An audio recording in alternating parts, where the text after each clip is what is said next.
We're looking at a buck today I call the Freak. But first, we've got some housekeeping to do. Hi guys, Michael Moon. I want to thank you for watching the video today. I need to get a problem resolved. I've got the hog panels that we put up around the feeder. It's caused another problem, and that is with the raccoons. The raccoons are coming in, they're sitting on top of the feeder, and you can see this in the videos and the pictures, but they're sitting on top of the feeder spout. The deer are coming out, you know, from the 4 directions, and they can't even get to it because they got either 1 or 2, or even in some cases there's been 3 sitting on top of there.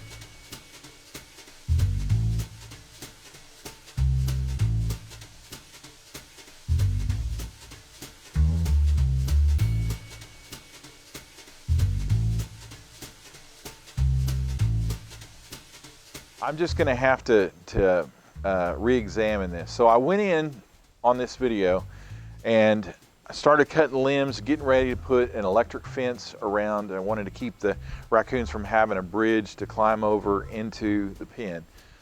So went through, cut all this down. The next day I came back, started laying out my electrical to lay the electric fence down, and I just realized that because of the shape of the perimeter, I wasn't going to be able to do what I wanted to do. Okay, so I came here and evaluated it. I trimmed the trees around there, and what am I going to do to keep the coons out? I got my little buddy with me, Jesse. This is my son. But we thought of something that might really work. This right here, these are steel plates that you use to build trusses. You look at the edges on this, super sharp, and we're going to put those right on top, and I'll show you, and at least it's going to make it painful for the raccoons to stand on it. And this might give me liberty where at least I don't have 2 or 3 coons up on top of that. So here's what I'm talking about. They've been sitting on top, and actually I'm going to regret not getting a couple of these on each one. But if I put one right in there like that, and maybe I put 2 on this side right here. So we can glue these on. Just going to put some liquid nails on the back here, and right here. You watching your screen? Yeah. I'm watching in real life instead, sorry. Yeah, we get this. So it's an easy fix if it'll work.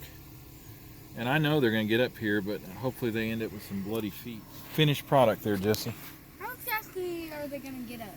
So what I can do is go back. They have these little half strips, and I'll put a half strip there, and I'll put a half strip there. And a few for me. And that'll work. And a few for me. A few for you? Okay. Maybe 3. So let's see how that works.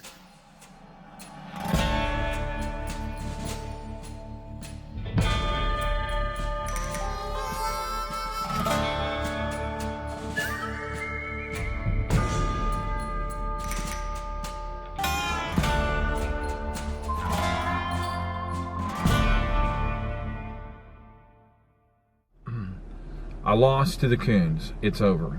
We installed one Banks feeder. I've got a big 600 Big A feeder from Academy Sports that I love. I've always loved. It's great, but the coons have run me out of it because they climb on top of the spout.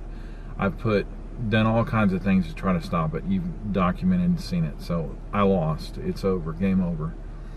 So I've got to be able to try to equal the capacity that that one has, and I just can't get a 600 right now. Shipping is just outrageous. It's like $250 just for shipping. So I'm going to wait till I have an opportunity to buy it later on, but this is actually going to be better. I'm going to take 2 300s and put them together within 10 feet apart in this enclosure that I've made to keep the hogs out. This is going to be great. This is going to be amazing.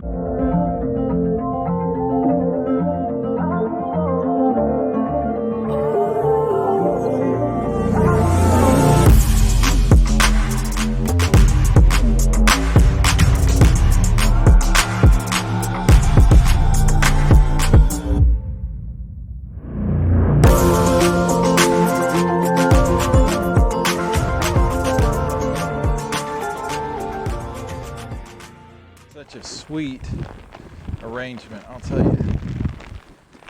These 2 feeders are just awesome. This is probably one of my last bags of soybeans I'm going to need for the year. I may go one more week.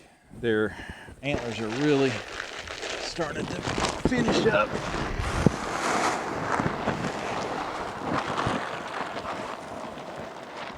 So the setup here is even better than I had imagined. Instead of using the Banks 600-pound feeder, I've got 2 300-pound feeders that I'm using. Same capacity, but they're going to be spread 20 feet apart instead of 10 to 12 feet apart. And so this is going to offer a lot more space for my bucks. I'm going to take my Link Micro down off this side and put this Link Evo up. I'll be able to take good video footage, and I'll move the Micro to the other side. I may add another camera, a third camera, in a week or so. We'll see how it goes.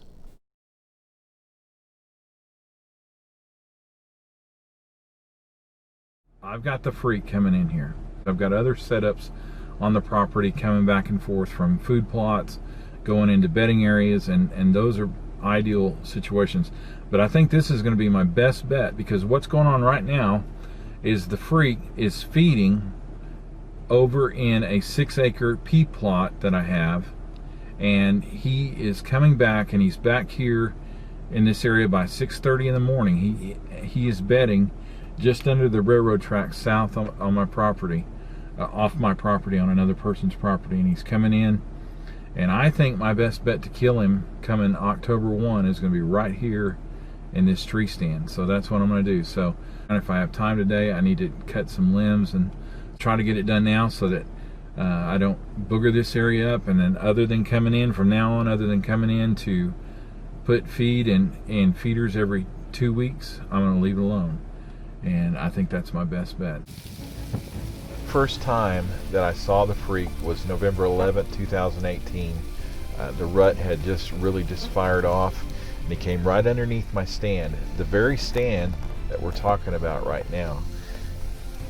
I noticed immediately this buck had tremendous potential. He was only 2.5 years old, and he was already 11 point.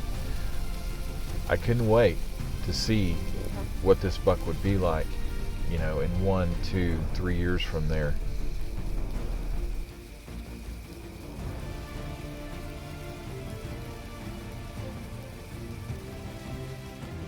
This next video was last year, 2019, and he blew up probably 130 to 135 inches.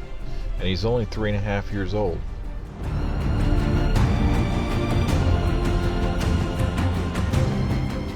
Here he is now in 2020. Of course, he's still growing in this picture, but right now I believe he's on track to be about 145 to 150 inches at 4.5 years old.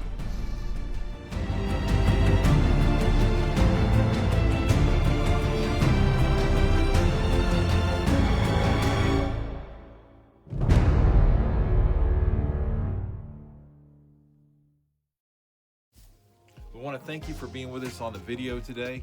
We hope that you'll come see us again real soon. Make it a great day.